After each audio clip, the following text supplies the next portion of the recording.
मुगलों के इतिहास को लिखने वाले को ही मुगलों ने मार डाला।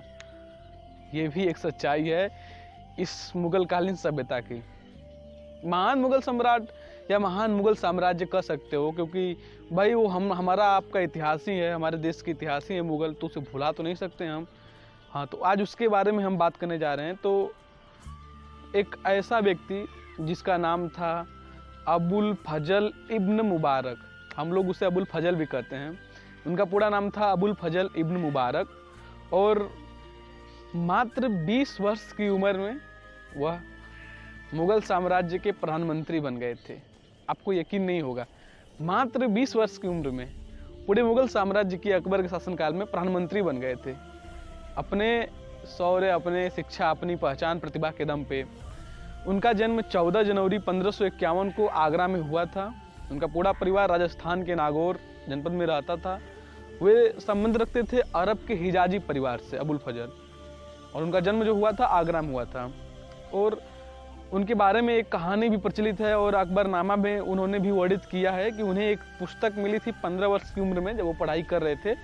तो पुस्तक के कुछ आधे पेज फटे थे, कुछ शुरू के फटे थे, कुछ अंत के फटे थे। तो वे सादा पेज जोड़ जोड़ के और उसी पुस्तक को पूरा लिख दिए। और बताते हैं कि जब बाद में उन्हें कुछ वर्षों बाद जो वही पुस्तक की एक पुरानी प्रति मिली, तो जो दोनों पुस्तक को मिलाया गया तो मात्र केवल 2-3 शब्द का ही डिफरेंस था, 2 या 3 शब्द का ही डिफरेंस था। बाकी सभी पुस्तक के जो कहानी लिखावट थी वो सेम थी। तो आप इससे भी अंदाज़ा लगा सकते हैं कि अबुल फजल कैसे व्यक्तित्व के व्यक्ति थे। वो भारतीय इतिहास के, या भारतीय इतिहास में अगर इतिहासकारों की बात करें, लेखकारों की बात करें, तो एक महान लेखक थे जिनकी रचना आईने अकबरी और अकबरनामा है।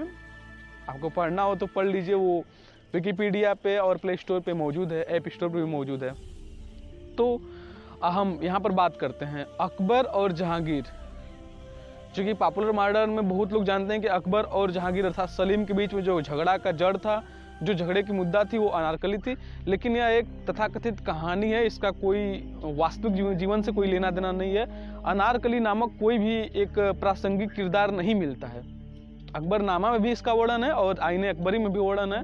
अगर आप जहांगीर की भी आप अगर जीवनी पढ़ेंगे तो उसमें भी शायद कुछ इतिहासकार का इस पर विवाद है, लेकिन अनारकली नामक कोई प्रासंगिक व्यक्ति का, कोई तथाकथित व्यक्तिगत जीवन या कोई व्यक्ति नहीं था ऐसा अनारकली टाइप में कि कोई औरत हो उसके लिए झगड़ा हुआ हो, ऐसा कुछ नहीं था।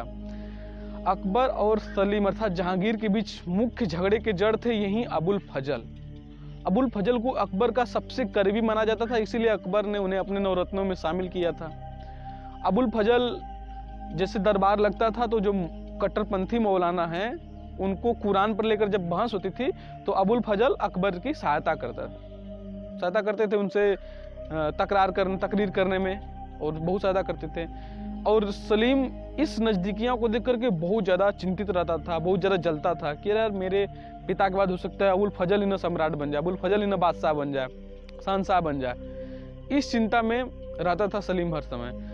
एक दिन जहांगीर अबुल फजल के घर पर गए तो वहाँ पर देखे कि वो कुरान की प्रतियों का कॉपी करवा रहे हैं, अर्थात कुरान है उसकी और भी डुप्लीकेट प्रतियां बनवा रहे हैं।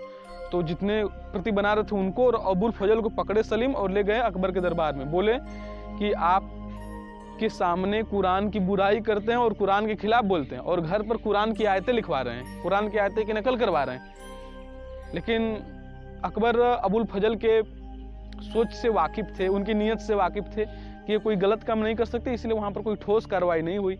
इसको देख करके सलीम और भी चिढ़ गया, जहांगीर के मन में और भी नफरत होने लगा। और आपको पता होगा कि झगड़े की जड़ इतनी गहरी हो गई, आपको बता दें कि इतनी गहरी हो गई कि सलीम महल छोड़ करके, आगरे के किला को छोड़ करके इलाहाबाद चले गए और वहाँ पर अपना राज्य बनाया और वहाँ पर अपनी करेंसी भी चलवाई, अपनी मुद्रा भी चलवाई सलीम ने।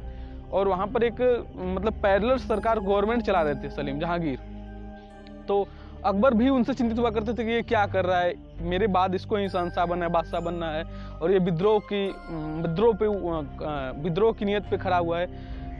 इधर दक्कन जो दक्षिण का मामला था, ये सारे मुगल इस दक्षिण के मामले में उलझे रहे हैं। वो महाराज शिवाजी औरंगजेब को उलझाए रहे हैं और इधर कुछ मराठा उनके वंशज भी उलझाए रहे और अकबर को। दक्कन के मामले में हर समय मुगल उलझे रहते थे, अकबर भी इससे अछूता नहीं रहा है। तो अकबर ने अबुल फजल को दक्कन के मामले को देख रेख करने के लिए भेजा कि आप जाइए दक्कन की साइड, देखिए वहाँ पर क्या हाल है। तो अबुल फजल गया। अबुल फजल उस समय दक्कन के निजाम थे बहादुर शाह। तो निजाम मतलब राष्ट्राध्यक्ष, सेनाध्यक्ष कह सकते हैं कि अकबर के नीचे ही कार्य करते थे, लेकिन कुछ बगावती सुर हो गए थे उनके, बगावत करे थे। उन्हीं को दबाने के लिए अकबर ने अबुल फजल को भेजा दक्कन कि भैया आप जाइए दबाइए। और दक्कन के निजाम थे अर्थात राष्ट्राध्यक्ष थे, सूबेदार कर दीजिए उन्हें, वे थे बहादुर शाह। अबुल फजल के बहन की शादी बहादुर शाह के भाई से हुई थी, इस नाते वो लोग रिलेटिव भी हो चुके थे। इसलिए अबुल फजल को भेजा गया कि जाइए आप उन्हें समझाइए कि आप ऐसे क्यों बगावत कर रहे हैं, आप शहंशाह के नीचे काम करिए। गए अबुल फजल, वहाँ पर बहादुर शाह ने उन्हें निमंत्रण भिजवाया अपने घर पर आने का, और कुछ उपहार में मतलब 500 हाथी, सोने, चांदी, हीरे जवाहरात अबुल फजल को दिया गया। तो अबुल फजल एक 4 शर्त लिखे, बोले कि ये 4 शर्त आप मानेंगे तभी मैं आपके यहाँ आऊँगा। 4 शर्त में पहला शर्त यह था कि उपहार की नीयत से ही दिया जाना चाहिए, पहला शर्त था। दूसरा शर्त कि उपहार तब दिया जाना चाहिए जब उपहार मांगने वाले को इसकी आवश्यकता हो। और तीसरा शर्त कि मुझे अगर किसी चीज़ की आवश्यकता हो तभी मैं उपहार ले सकता हूँ। और चौथा शर्त कि उपहार लेने के बाद मैं आपका ऋणी नहीं रहूँगा। ये 4 शर्त अबुल फजल ने रख दिए। इन चारों शर्तों से आपको लगता होगा कि वे अबुल फजल अकबर के प्रति कितना निष्ठावान थे। अर्थात जो तीसरी शर्त थी कि उपहार मैं तभी लूँगा जब मुझे कोई आवश्यकता हो, तो वे बोले कि ये तीसरी शर्त ही नहीं पूरा हो रही है, क्योंकि बादशाह अकबर के कृपा से मेरे पास ऐसे सभी चीज़ उपलब्ध हैं और मुझे कोई कमी नहीं है, तो मैं आपको उपहार नहीं ले सकता हूँ। इतने ज़्यादा निष्ठावान थे अकबर के प्रति। वहाँ पर बहादुर शाह उनसे गुस्सा हो गया, फिर वो आगे युद्ध हुआ, कुछ हुआ, वो मुकदमे को सॉल्व किए, उस पर हम लोग नहीं जा रहे हैं। इधर जहांगीर ताक में था कि कब मैं अबुल फजल को मारूं कि इनकी निकटता घटती जा और फिर मैं आगरा का सुल्तान बन जाऊँ, बादशाह बन जाऊँ, दिल्ली का बादशाह बन जाऊँ। उस समय मुगल काल में कहावत प्रचलित थी कि तख्त हासिल करो या ताबूत में जाओ, तख्त हासिल करो या ताबूत में जाओ, मतलब या तो राजा बनो नहीं तो मर जाओ।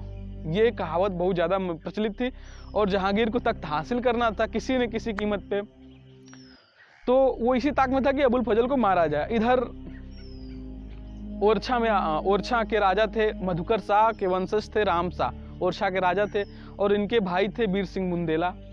ओरछा के राजा राम शाह जब अकबर की अधीनता स्वीकार कर ले तो उन्हें किसी चीज़ का डर नहीं था, लेकिन उनको डर था केवल अपने भाई से, क्योंकि उनका भाई विद्रोही सुर हर समय खड़ा कर देता था कि भैया मैं लड़ूंगा, मैं असली राजा हूँ। बीर सिंह बुंदेला राम शाह के खिलाफ युद्ध लड़ने लगता था। ओरछा अर्थात आज के आधुनिक भारत में मध्य प्रदेश ग्वालियर के वो कुछ भाग हैं, उसी को ओरछा कहा जाता है। तो ओरछा के राजा थे राम शाह। इधर बीर सिंह बुंदेला उनसे लड़ने जाता था तो मुगल की अधीनता स्वीकार किए थे, तो मुगल सैनिक आते थे लड़ने के लिए राम शाह की तरफ से। 3 बार लड़ा, तीनों बार जान बचा के भाग गया, हार गया तीनों बार। इधर जहांगीर इलाहाबाद में अपना पैरेलल गवर्नमेंट चला रहा था, तो बीर सिंह बुंदेला सोचा कि चलिए हम जहांगीर के पास चलते हैं। जहांगीर भी इसी ताक में थे कि मुझे किसी ऐसे व्यक्ति की आवश्यकता है जो अबुल फजल को मार दे। तो इधर बीर सिंह बुंदेला गए उनके पास, तो जहांगीर ने शर्त रख दिया कि आप अबुल फजल को मारो, उसके बाद मैं आपको, जब मैं बादशाह बन जाऊंगा तो मैं आपको ओरछा का राजा बना दूंगा। तो उधर बीर सिंह बुंदेला ने समझाया कि अरे अबुल फजल आपके नौकर हैं, आपके नौकर शाह हैं, आपके अधिकारी हैं, वो आपके नीचे ही काम करेंगे, आप उन्हें क्यों मरवाना चाहते हैं। लेकिन जहांगीर उतारू था कि नहीं, इसे मारा जाना चाहिए, क्योंकि अकबर से ज़्यादा निकटता थी। सभी नवरत्नों में बीरबल और अबुल फजल, इन दोनों लोगों से अकबर की इतनी निकटता थी कि अकबर इन्हें अपने पुत्र के समान प्यार करते थे। इधर दे दिया इन्हें। अब बीर सिंह बुंदेला, उधर सूचना अबुल फजल को मिल गई थी कि एक बीर सिंह बुंदेला नामक कोई है जो मुझे मारने आ रहा है। तो अकबरनामा में वे बीर सिंह बुंदेला को डाकू कहते हैं कि एक डाकू था। वो उन्हें कुछ राजा चाहे कुछ बड़े योद्धा नहीं मानते थे बीर सिंह बुंदेला को अबुल फजल। अपने वर्णन में अकबरनामा में भी वर्णित किए कि एक मात्र छोटा सा डाकू है और मैं भाई शाही मंत्री हूँ, शाही प्रधानमंत्री हूँ मुगल काल का, कि भाई शाही दस्तक खाने का अध्यक्ष हूँ, तो भाई मुझे कौन मारेगा, भाई मैं तो शाही हूँ, मैं तो प्रधानमंत्री हूँ। भाई सही में प्रधानमंत्री को कौन मारेगा उस मुगल काल में, मुगल साम्राज्य में ही, जो कि ओरछा भी मुगल साम्राज्य के अंतर्गत आता था। इधर बीर सिंह बुंदेला को राजा बनना था ओरछा का। जहांगीर के भाई वादे को अगर पूरा करना हो तभी जहांगीर इनके भी वादे को पूरा करे। इधर आए और युद्ध दोनों में हुआ और छोटी सी टुकड़ियों में ही युद्ध करे, और बीर सिंह बुंदेला के टारगेट थे अबुल फजल, और अबुल फजल को वहाँ पर मार दिए। अबुल फजल का गर्दन और पैर दोनों काट दिया गया।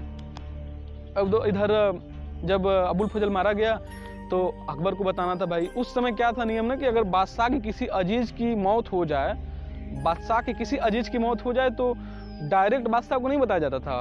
बादशाह के दरबार में एक वकील होता था, जज होता था, मान लीजिए जज उन्हें कहिए, जज होते थे, वो अपने वहाँ पे नीली पट्टी बांध के जाते थे, तो बादशाह को पता चलता था कि हाँ हमारे किसी अजीज की मौत हो गई है। तो वहाँ पे गए तो अकबर बोला, अकबर देखा, लाश भी देखा अबुल फजल का, तो लाश देखकर बोला कि जब शेख हमारी और बड़ी आग्रह से आया तब वह पैर चूमने की इच्छा को बिना सिर पैर के आया। यह अकबर उस समय शहर बोला था, शहर बोल के चला गया अपने दरबार से, बहुत रोया।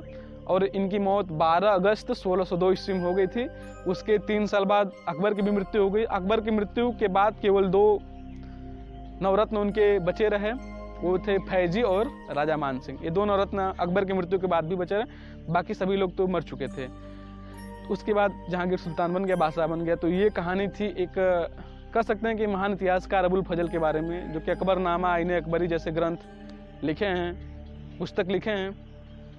तो अबुल फजल को श्रद्धा सुमन अर्पित करते हुए, अबुल फजल की अगर आप पुस्तकों की बात करें तो वो कहीं कहीं पर चाटुकारिता की है अकबर की, लेकिन हर एक जगह पे महाराणा प्रताप की बड़ाई, खुल के बड़ाई कहें कि हम लोग मुगल की सेना घबरा गई थी। इस टॉपिक पर अगले दिन एक स्पेशली वीडियो बनाऊंगा, महाराणा प्रताप और अकबर के बीच का जो अकबरनामा में वर्णन है उसके बारे में एक स्पेशली वीडियो बनाऊंगा। तो इस वीडियो को यहीं पर समाप्त करते हैं। अगर वीडियो आपको पसंद आई हो तो प्लीज़ वीडियो को लाइक कर दीजिएगा, और कोई टॉपिक आप हमें सजेस्ट करना चाहते हो तो टॉपिक सजेस्ट कर दीजिए, वीडियो को शेयर जरूर कर दीजिएगा। तब तक के लिए धन्यवाद, नमस्कार, जय श्री राम।